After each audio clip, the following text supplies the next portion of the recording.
Have you ever stopped to wonder how one single batch of molten rock can create this huge variety of other rocks?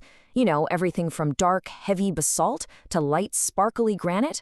Well, the secret, and you're not going to believe this, has a lot to do with making soup. Yeah, I know, sounds a little weird, right? But trust me on this. This incredibly simple idea, a cooling pot of soup, is going to unlock one of the most important processes that shapes the crust of our entire planet. Okay, so picture this.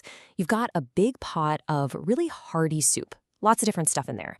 As it starts to cool down, maybe the chunks of potato and carrot start to get firm before the liquid broth does.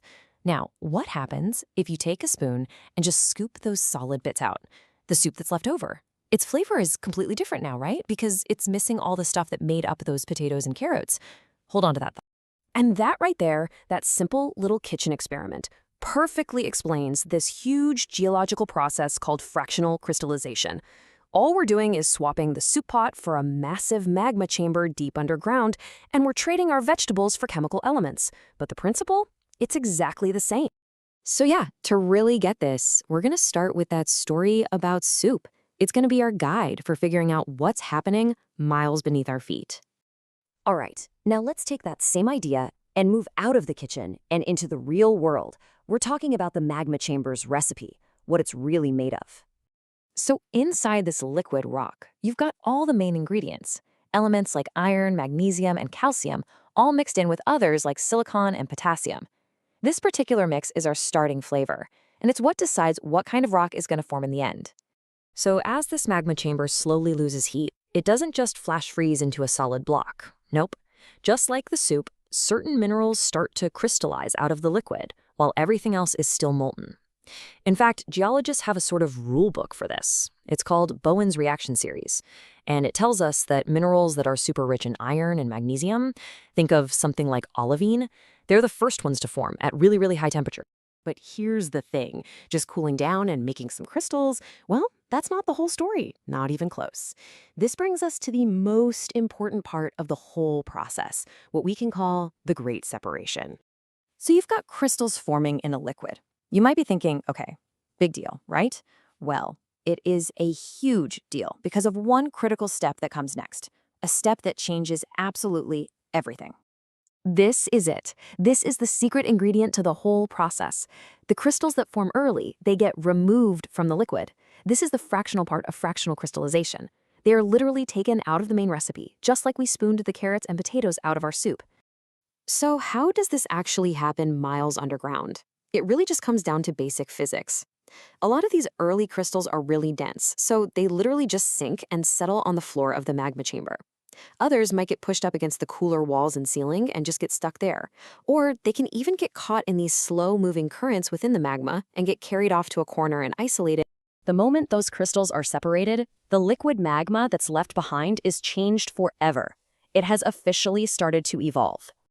Just take a look at this comparison. The original melt, it's loaded with elements like iron, magnesium, and calcium. But as soon as you pull out those early crystals that used up those ingredients, what are you left with? Well, the remaining liquid is now suddenly lacking in those things, and as a result, it becomes way richer in the other stuff, especially silica, sodium, and potassium. And this is the amazing geological magic trick. You can start with what's called a mafic magma. That's the stuff that makes dark rock, like basalt. You remove those first iron and magnesium-rich crystals, and the leftover magma evolves. It becomes more felsic, and now it's got the recipe to make a rock like andesite. Do it again, remove more crystals, and that final liquid could end up as the recipe for a light, silica-heavy granite. It's incredible. One single starting magma can end up creating a whole family of different rocks. You know, this isn't just some abstract chemistry thing. This process is literally responsible for building the ground we walk on and the huge mountains we see. I mean, think about it. This explains so much. It explains why our continents are mostly made of lighter, more evolved granitic rock.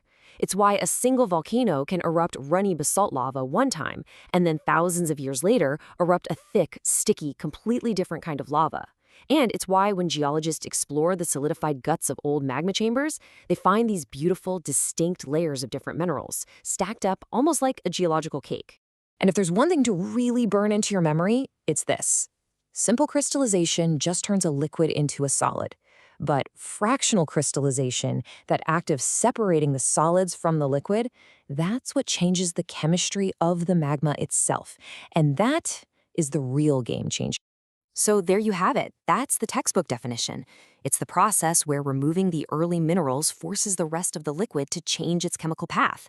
It's basically Earth's internal kitchen, cooking up all the rocks we see on the surface. It really makes you wonder, doesn't it? Right now, as we speak, miles below us, these enormous magma chambers are cooling, separating, and evolving. It just leaves you with this one last thought.